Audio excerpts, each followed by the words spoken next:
मैं हूं संतोष गंगवार। बुलेटिन की शुरुआत करेंगे साहिबगंज से आ रही बड़ी खबर के साथ, जहां लुटेरों ने ज्वेलरी शॉप में दिन दहाड़े लूट की घटना को अंजाम दिया है। इस दौरान दहशत फैलाने के लिए कई राउंड फायरिंग भी की गई। राजमहल थाना क्षेत्र के कल्याण चक में न्यू दीपक ज्वेलर्स दुकान की ये पूरी घटना है। दुकानदार के मुताबिक लुटेरे करीब 5 किलो चांदी के गहने लेकर फरार हो गए। 3 बाइक से 6 की संख्या में लुटेरे आए थे। मौके पर पहुंचे राजमहल एसडीपीओ और एसआई समेत मामले की जांच कर रहे हैं और चौक चौराहे पर लगे सीसीटीवी कैमरे को भी खंगाला जा रहा है। गुरुवार को साहिबगंज में नेता प्रतिपक्ष बाबूलाल मरांडी का कार्यकाल भी है और इससे पहले लूट की घटना को लेकर बीजेपी पुलिस की कार्यशैली पर गंभीर सवाल खड़े कर रही है। वो सब जो उतरा मोटरसाइकिल से 4 आदमी के 6 आदमी था सर, आया डायरेक्ट उतरा, कपड़ा हुआ बना हुआ था, डायरेक्ट आगे दीवार पर जो है 3-4 आदमी हमको तक निकालो, चाबी सामान निकालो, पैसा निकालो। हमारा पास तो कुछ नहीं, जो था फोड़ के सामान मतलब बेची को मार देंगे, हम मरने वाला था, हम नहीं है सर। पुलिस प्रशासन से आग्रह होगा कि आप त्वरित कार्रवाई करते हुए अपराधियों को अपने शिकंजे में लीजिए। और रांची से बड़ी खबर मिल रही है, कल जारी होगा इंटर आर्ट्स का रिजल्ट। दोपहर 2 बजे का समय होगा जब रिजल्ट को जारी किया जाएगा। कॉमर्स साइंस का रिजल्ट पहले ही जारी हो चुका है। फरवरी मार्च में परीक्षाएं हुई थी। 2,30,000 छात्र परीक्षा में शामिल हुए थे और अब उनकी मेहनत का परिणाम क्या है ये कल पता चलेगा। कल इंटर आर्ट्स का रिजल्ट जारी किया जाएगा। दोपहर 2 बजे का समय होगा जब ये रिजल्ट आएगा। कॉमर्स साइंस का रिजल्ट पहले ही जारी हो चुका है। और रांची से बड़ी खबर मिल रही है, कैबिनेट में 12 एजेंडों पर मोहर लगी है। नगर पालिका संवेदक निबंधन नियमावली मंजूर हो गई।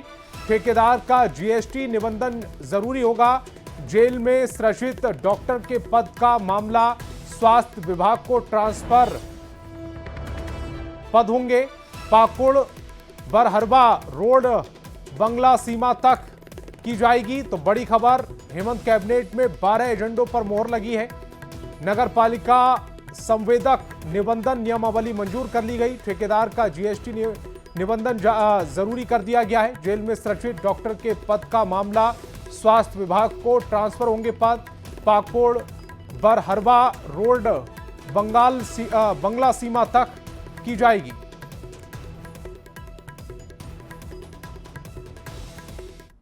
आज की कैबिनेट में कुल 12 एजेंडा रखे गए थे। सबसे पहला जो विषय था वह झारखंड नगर पालिका संवेदक निबंधन नियमावली 2025 में संशोधन का प्रस्ताव था, जिसमें उनके संवेदक के निबंधन में झारखंड राज्य के अंतर्गत जीएसटी रजिस्ट्रेशन सर्टिफिकेट को इसमें मस्ट किया गया है, उसको ऐड किया गया है इसके अंतर्गत। और अब बात झारखंड के सबसे अमीर साइबर ठग की, जिसके पास इतनी संपत्ति है कि उसकी तुलना में बड़े बड़े मंत्री, विधायक या आईएएस, आईपीएस के पास भी उतने पैसे नहीं होंगे। इस साइबर अपराधी के पास ठगी की काली कमाई से कई शहरों में जमीन है, आलीशान घर है, यहां तक कि एक बड़े होटल का मालिक भी है। कौन है ये अमीर साइबर अपराधी और कहां से जुटाई इतनी अकूत संपत्ति? पूरी जानकारी इस रिपोर्ट में। झारखंड के सबसे अमीर साइबर ठग की कहानी। नहीं बन पाया दारोगा तो बन गया साइबर अपराधी। इंजीनियरिंग की पढ़ाई, मोबाइल से काली कमाई। कौन है 50 करोड़ की संपत्ति वाला साइबर ठग? दुमका पुलिस की गिरफ्त में दिख रहे इस साइबर अपराधी का नाम है घनश्याम मंडल। बड़े बड़े नेता, विधायक, मंत्री या आईएएस, आईपीएस अधिकारी भी इतने अमीर नहीं होंगे जितनी काली कमाई इसने मात्र 10 साल में कर ली। साइबर ठग घनश्याम 50 करोड़ की संपत्ति का मालिक है। गिरफ्तारी के बाद जांच और पूछताछ में जब ये बात दुमका पुलिस को पता चली तो पुलिस वालों की आंखें भी फटी की फटी रह गई। वो हम लोग जो है कि आगे कार्रवाई कर रहे हैं, जिसमें कि उसका अटैच करने की बात हो रही है प्रॉपर्टी, और साथ साथ में जितने बैंक के जो भी इनके बैलेंस है और उस पर भी हम लोग जांच कर रहे हैं। बुधवार को दुमका के डीआईजी अंबर लकड़ा ने खुलासा किया, घनश्याम मंडल ने साइबर ठगी से 50 करोड़ की संपत्ति बनाई। इसकी टीम में लगभग 600 साइबर अपराधी शामिल हैं। 10 साल में 50 करोड़ की साइबर ठगी की। इसके हाथ एक ही दिन में 2 करोड़ 20 लाख की ठगी का जैकपॉट लगा। ये बात पुलिस को तब पता चली जब 27 अप्रैल 2025 को घनश्याम मंडल को गिरफ्तार किया गया। वहीं अब घनश्याम मंडल की मुश्किलें बढ़ती जा रही हैं। दुमका पुलिस ने ईडी और इनकम टैक्स को पत्र लिखकर इस पर कार्रवाई की मांग की है। अपराधी घनश्याम मंडल ने काली कमाई से कई शहरों में जमीन खरीदी। ठगी के ज्यादातर पैसों को जमीन में लगाया। दुमका, देवघर और तारापीठ में जमीन खरीदी। रेलवे स्टेशन रोड पर 3 करोड़ का आलीशान घर बनवाया। कोलकाता में भी नया घर और जमीन लिया। यहां तक कि पश्चिम बंगाल के तारापीठ में एक होटल भी खरीदा। पुलिस ने इन सारी संपत्तियों की जांच के लिए आयकर विभाग और ईडी को पत्र लिखा है। इंटरनेट आधारित अपराध की दुनिया में कदम रखने से पहले घनश्याम मंडल ने इंजीनियरिंग की पढ़ाई की।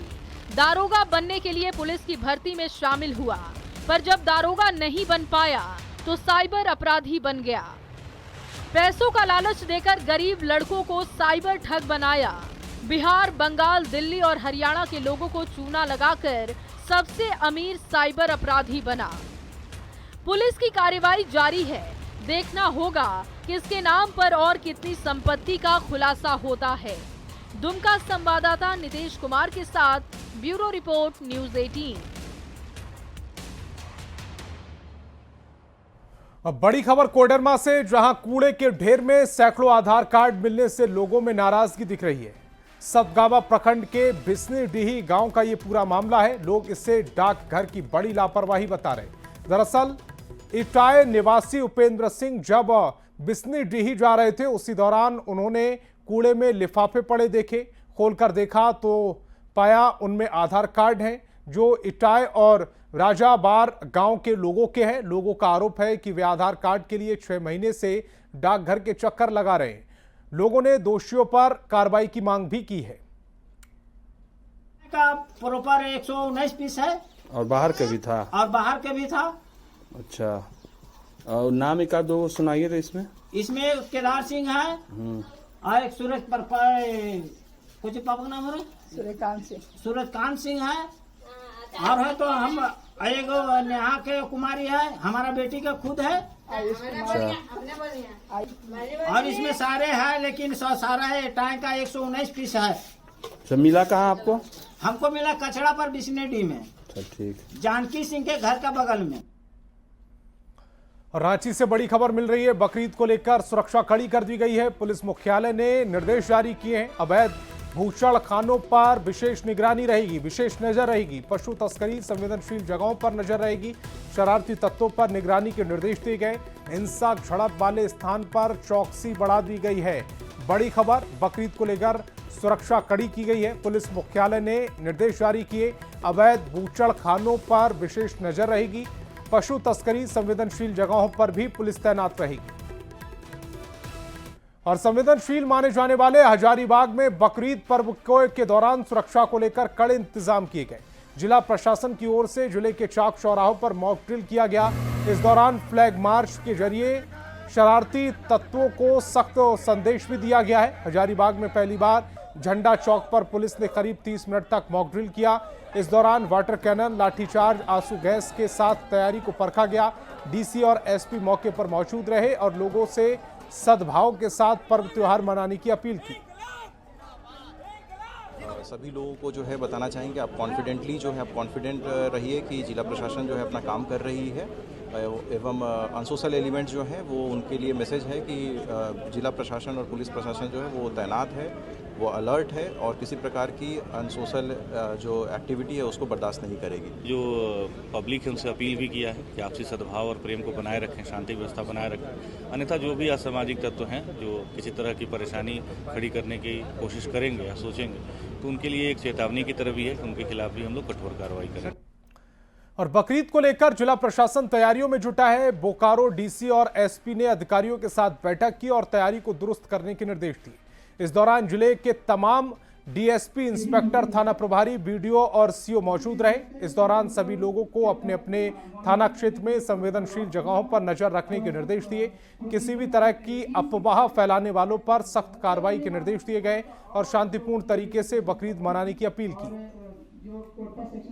बकरीद की तैयारियों की समीक्षा एक बैठक की गई थी जिला प्रशासन द्वारा, जिसमें जो भी कंसर्न्ड ऑफिसर्स हैं, जो भी फील्ड फॉर्मेशन है, सभी को उसके रिगार्डिंग बहुत अलर्ट रहने और आम जनता जो है जो ये त्यौहार सेलिब्रेट करना चाहती है वो पीसफुली एंड खुल के अपना त्यौहार सेलिब्रेट कर सके। बकरीद का त्यौहार आ रहा है, सभी लोगों को शुभकामनाएं।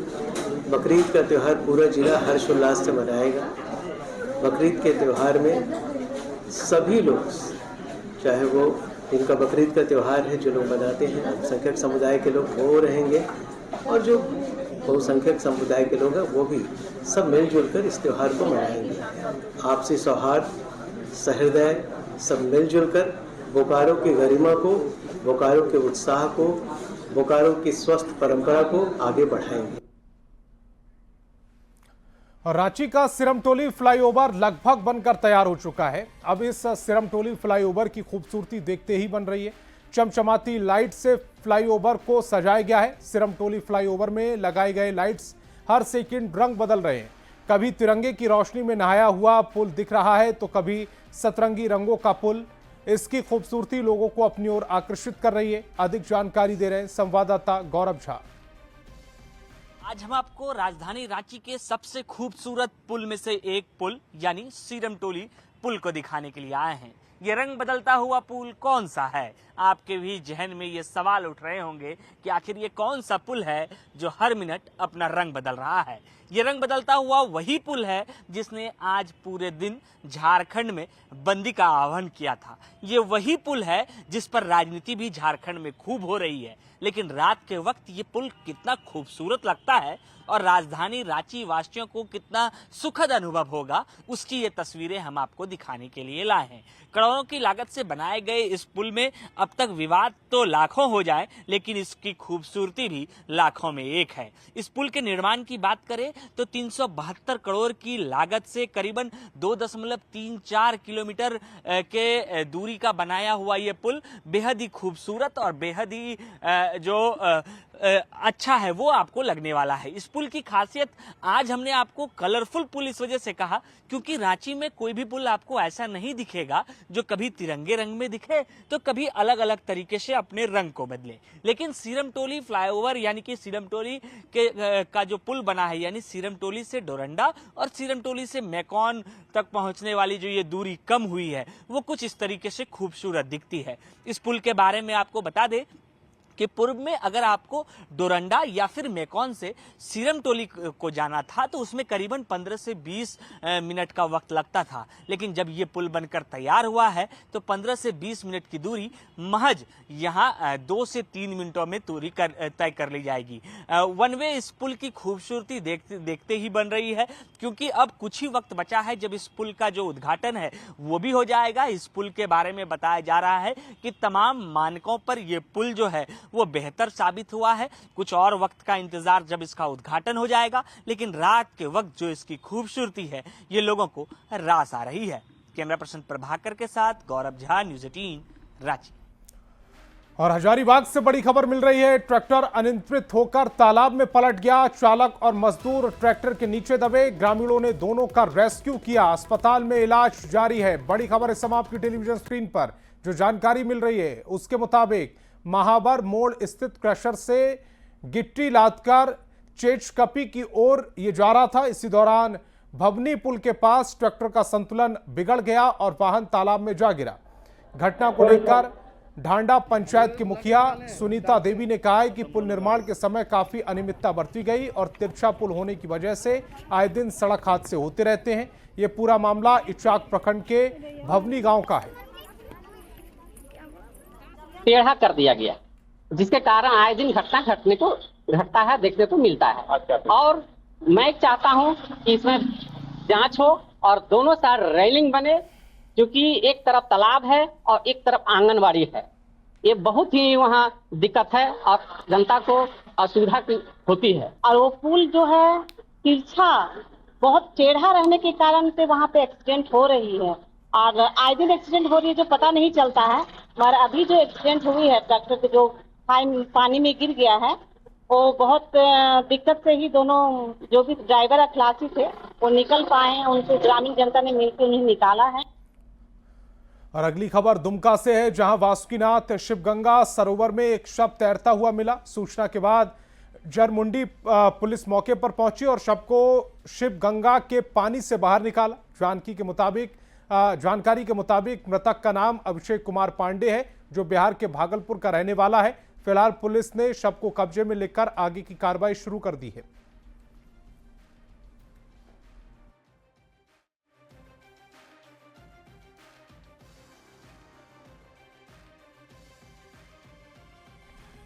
अगली खबर गिरिडीह से है, जहां देवरी थाना क्षेत्र के रानीडीही गांव में कुछ पुलिसकर्मियों पर सिविल ड्रेस में चंद्रदेव राय की गिरफ्तारी के लिए पहुंचने का आरोप लगा है। इस दौरान सिविल ड्रेस में पहुंचे जवानों और चंद्र राय देव के परिवार वालों के बीच धक्का मुक्की और गाली गलौच भी हुई, जिसमें महिलाओं को भी चोट आई है। पूरे मामले में जेएलकेएम के केंद्रीय सचिव ने डीजीपी को पत्र लिखकर आरोपी जवानों पर कार्रवाई की मांग की। हालांकि अभी तक ये पुष्टि नहीं हो पाई कि सिविल ड्रेस में पहुंचे लोग जवान ही थे या दूसरे लोग थे। और रांची के हिनू चौक पर आदिवासियों के झारखंड बंद के दौरान बंद समर्थकों पर पुलिस ने लाठीचार्ज किया। इसके बाद हिनू चौक को जाम मुक्त कराया गया। आपको बता दें कि हिनू चौक पर बंद समर्थक डटे थे, जिसकी वजह से यातायात प्रभावित हो रहा था। आरोप है कि पुलिस ने बच्चों पर भी लाठियां बरसाई, जिससे आदिवासी समाज के लोगों में नाराजगी देखने को मिल रही है।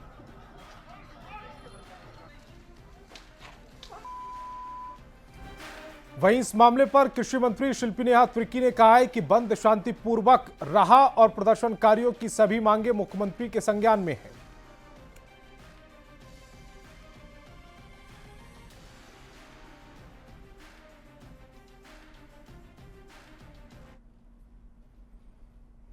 ने बंद बुलाया था और बंद शांतिपूर्वक रहा। उनकी जो मांगे हैं कुछ उसको लेकर मांगे उनकी हैं और ये सरकार के भी संज्ञान में है, माननीय मुख्यमंत्री साहब के भी संज्ञान में है। और झारखंड में निकाय चुनाव को लेकर कांग्रेस भी अब मुखर दिख रही है। झारखंड कांग्रेस प्रदेश अध्यक्ष केशव महतो कमलेश ने कहा है कि सरकार को जल्द चुनाव कराना चाहिए, नहीं तो राज्य केंद्रीय अनुदान की राशि में वंचित रह जाएगा। कांग्रेस अध्यक्ष ने कहा कि कांग्रेस पार्टी चुनाव की तैयारी में जुट चुकी है। 6 और 7 जून को इस बैठक में कांग्रेस प्रभारी सभी कार्यकर्ताओं के साथ संवाद करेंगे और आने वाले चुनाव को लेकर रूपरेखा तैयार करेंगे।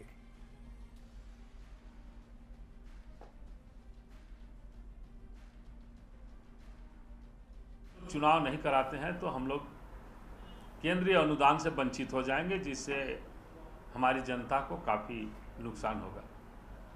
सरकार कभी नहीं चाहेगी कि इस तरह की बातें हो, इसलिए सरकार भी काफ़ी गंभीर है नगर निकाय चुनाव के लिए और